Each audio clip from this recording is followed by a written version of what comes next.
Yes, it's Peace TV on today's episode, and practically we're talking about a recent statement made by a woman explaining the real reason for all the recent coups happening in Africa.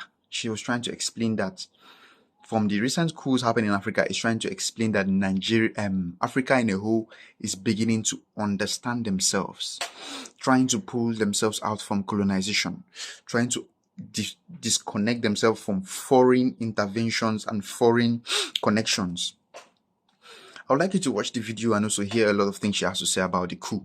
That the coup is not a way of, it's a kind of not a bad thing, but also a good thing, because it's kind of opening an eye opener for African, which is African countries. So, but all this, I'd like you to watch the video on the next, and also tell me what you think about it at the comment section. And don't forget to like our videos, comment, and share. Thanks for watching. It's Peace TV. I don't think it's a good option. And I would want to ask the same people who are sitting at the table having those discussions about having a military intervention in Niger. Let me remind you that there are other coups that we are not talking about, that we should be talking about.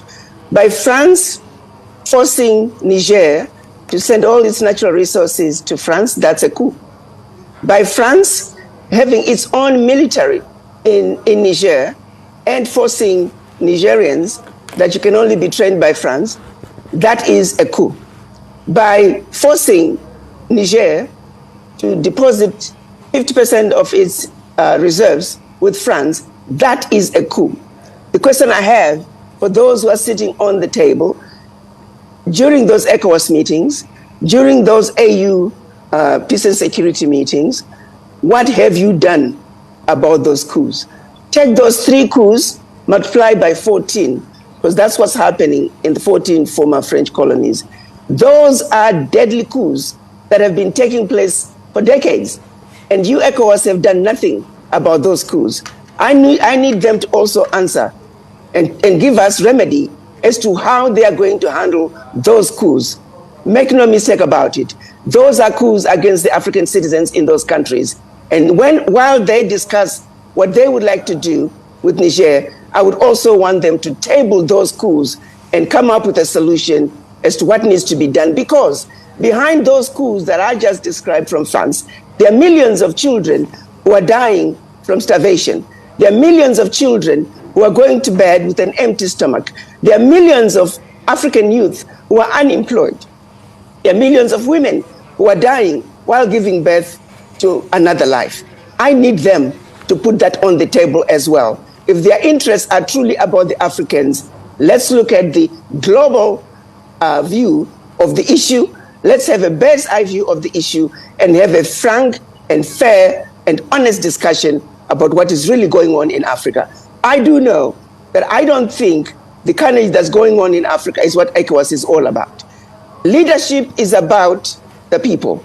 It's about creating a better life for the people. But if you're going to allow one who has committed egregious crimes in Africa continues to have coups, those are coups. Let's call a spade a spade. You can't give France a pass.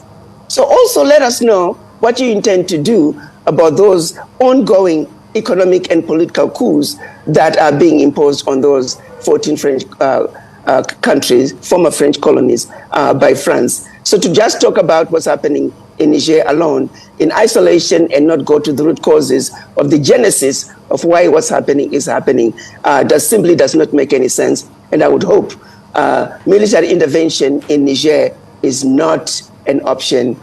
That simply is not something we should do as Africans. There are better ways of dealing with our issues. Our elders must come together. Our elders must have a frank conversation, and let's look at what is ultimately best for the people, not only the people in Niger, but in all former French colonies and ultimately in all African countries, because this moment is calling for unity, meaningful unity of purpose among the African leaders to simply say, guys, this can no longer continue.